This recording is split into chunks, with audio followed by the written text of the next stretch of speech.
यो मोबाइल रहेको छ आइटेल कम्पनीको एसी मोडल। यसको डिस्प्ले खराब भएको छ। यसको डिस्प्ले चेन्ज गर्न गइरहेको छु म। यो अन हुँदैछ।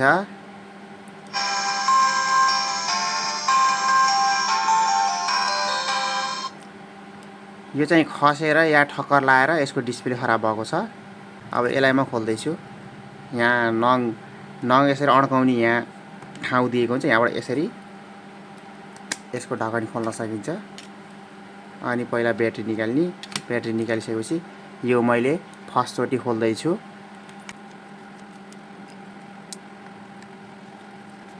इलेक्ट्रिक स्क्रुड्राइभर थियो, त्यो चाहिँ खराब भएको छ। त्यही भएर मैले हातैले खोल्दैछु यसलाई। अब यति गरिसकेपछि यसरी एक ठाउँबाट नङ फसाएर यसरी खोल्यो भने टुटफुट हुनबाट बच्छ। यो टुटफुट हुँदैन। ओपनर युज गर्यो भने बडीहरू ड्यामेज हुन सक्छ। सकेसम्म नङले युज गर्नुपर्ने हुन्छ।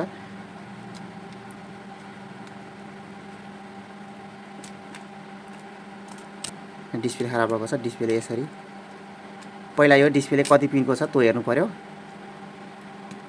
डिस्प्ले कति पिनको त्यो हेर्नलाई चाहिँ यहाँ यो निकाल्दिउँ। यो निकालेपछि अझै यहाँ एउटा टेप लगाएको हुन्छ। वो केही फोहोर मैला पानी सानी पसिनी यतातिर सिधै नजाओस् भनेर सुरक्षाको लागि यो लगाएको हुन्छ। यो टेपै यो नजल्ने टेप हो। यो नजल्ने टेप लगाएर यो लगाएको हुन्छ। यसबाट चाहिँ सप्लाई चाहिँ यसबाट कनेक्सन सर्छ। यो त्यस्तो किसिमको बनाएको हुन्छ। त्यही भएर यो नजल्ने टेप लगाएर माथिबाट यो लगाएको है। यो रहेको चाहिँ देख्न सकिन्छ। यहाँ 1 देख्न सकिन्छ भने यता 16 देख्न सकिन्छ। यो 16 नम्बरको पिन रहेको छ।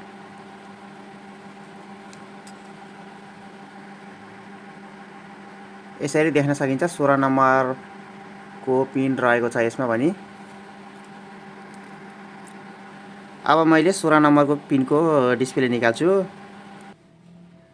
यो सेटमा मिल्ने खालको 16 पिनको डिस्प्ले रहेनछ।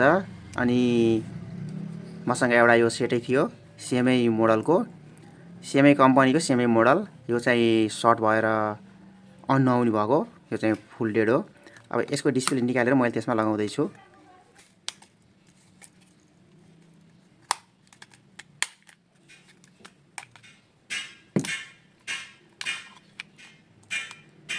डिस्प्ले यसको ठिक छ। यसको बोर्ड चाहिँ सर्ट भएको हो। अरू सब यसमा ठिक छ। अब यसको निकालेर त्यसमा लगाउँछु मैले।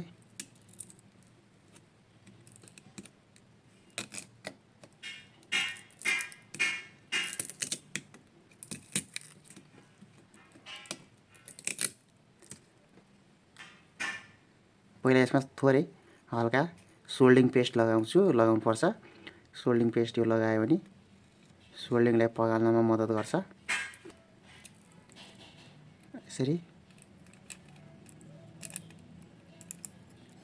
यसरी यो निक्लेको छ।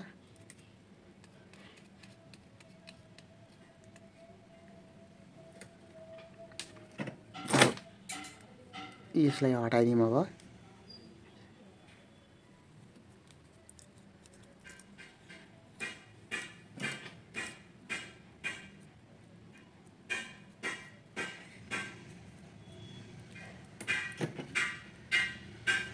अब यसमा अब यो चल्ने यता राखेँ। अब यो निकाल्नु पर्यो यसको पनि।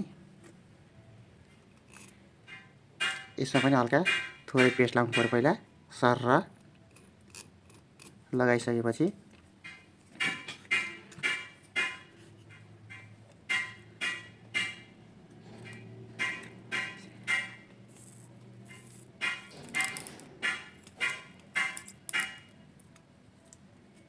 यो खराब भएको यता राखिदिएँ मैले साइडमा।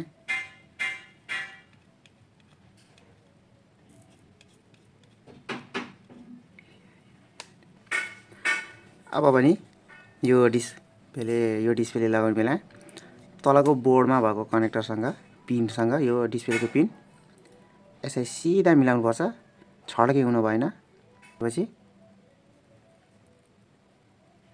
यसरी सोल्डिङ हाल्दैछु।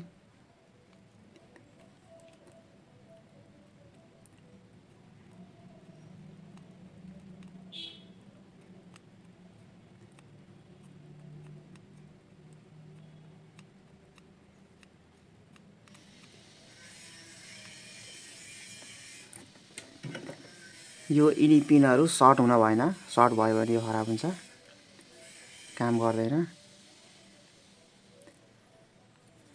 ऊ यहाँनिर सर्ट भएको छ।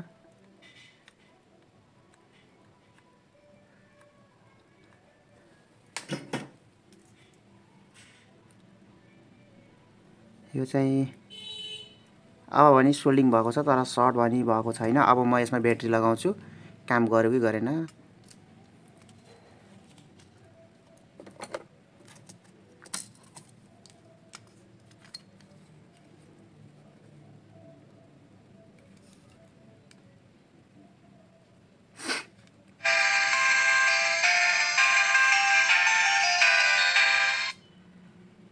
सेटकै सामान झिकेर हालेपछि एकदम ओरिजिनल हुने गर्छ।